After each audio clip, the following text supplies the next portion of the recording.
of the scalar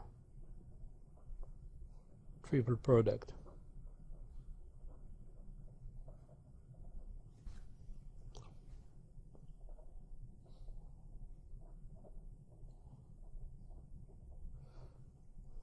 Okay.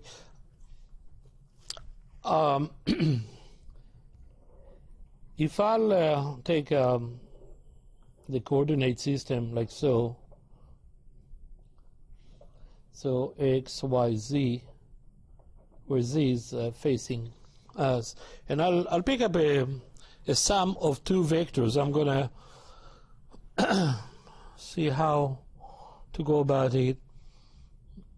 I'm hesitating to put it at the origin. Yeah, what the heck? Let's do it this way. Let's say you have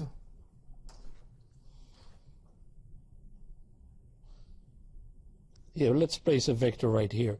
So we place a vector right here and another vector right here. Okay, so this will be vector A. Well, I'm going to need that arrow for something else. So this will be the vector A, and this will be vector B, like so. Okay, and what is A dot? Let's see, and then we need vector C. Vector C will be,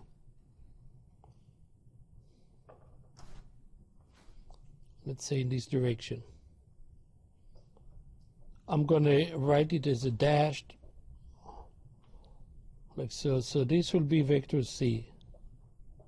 So let's look at the cross product of B dot C, B cross C. What is B cross C? Well, if you take the magnitude of the B cross C, what do you have? You have the area of this parallelogram, which will turn out to be the floor of what we call parallelopiped. Okay. So this area, the area equals the magnitude of B cross C, like so. Right? And now, if I'll finish and create a what we call, this is the area is parallelogram, and if I'll complete the three-dimensional box here, kind of, you take a box and you squish it, right?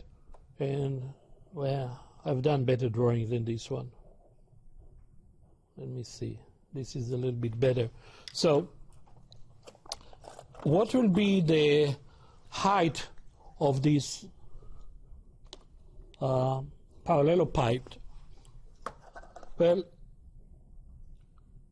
if you look at the parallelogram, that is the front wall, the one facing us, then the height will be the perpendicular dropped from this corner, this vertex right there. Okay, in red, those of you who are not color blind, this will be the height h, and the volume is always the base area multiplied by the height. Okay. Man, this is not a good. Actually, it's supposed to be like so. This is not a good drawing. Something is off here. I think this angle is off. Shouldn't draw with a pen.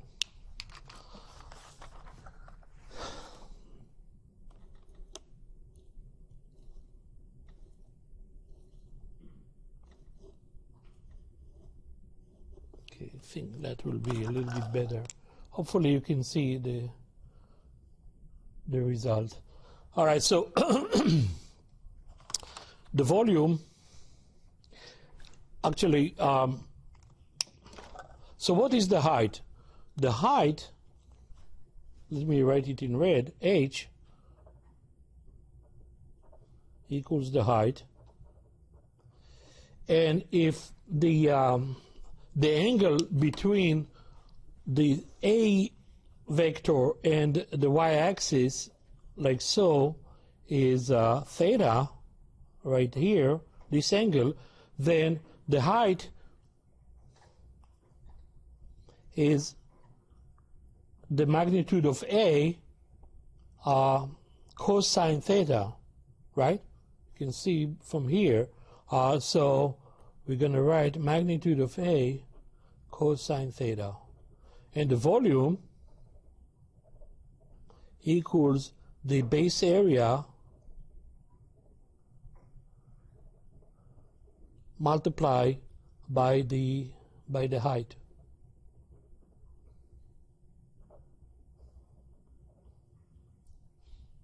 Like so. Did I mention to confuse you yet, or you're with me on this one?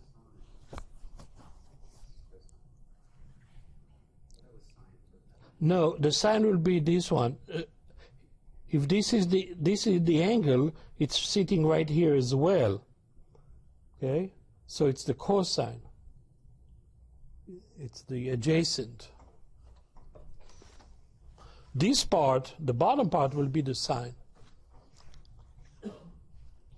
So let me pick it up from here on the next page.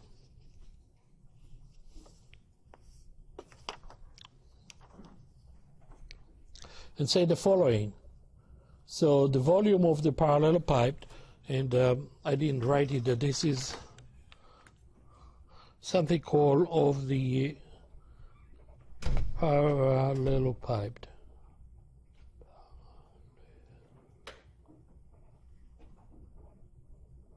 Which is this volume of the parallelepiped. Okay.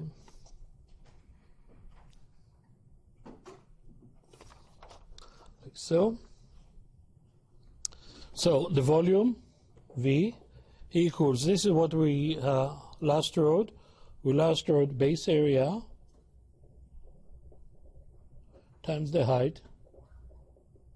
And now we're going to substitute the base area is the magnitude of the cross product, and the height is a cosine theta.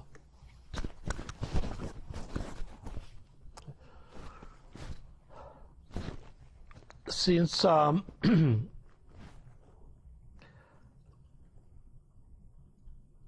we have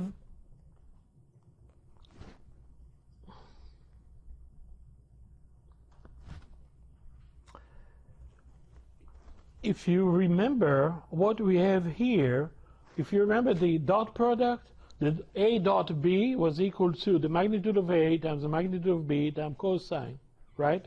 So this turned out to be B cross C dot A by the dot product theorem.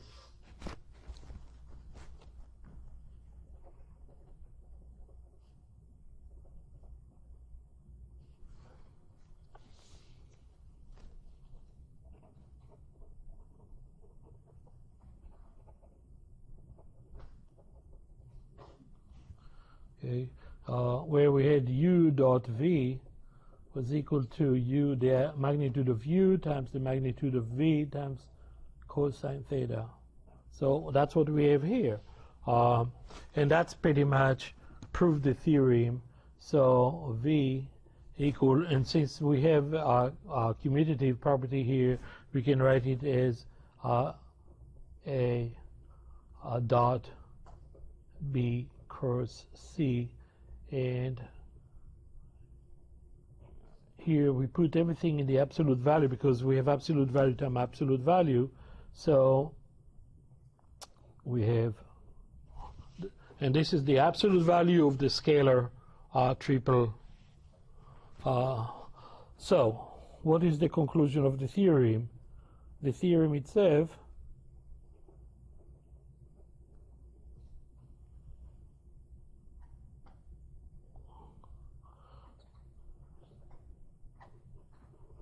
it's given by the following statement: the volume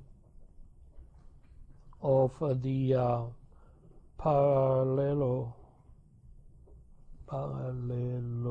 that's a long word, man, piped, determined by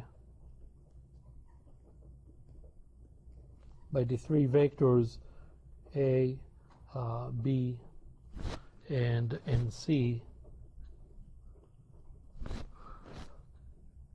is the is the scalar triple product.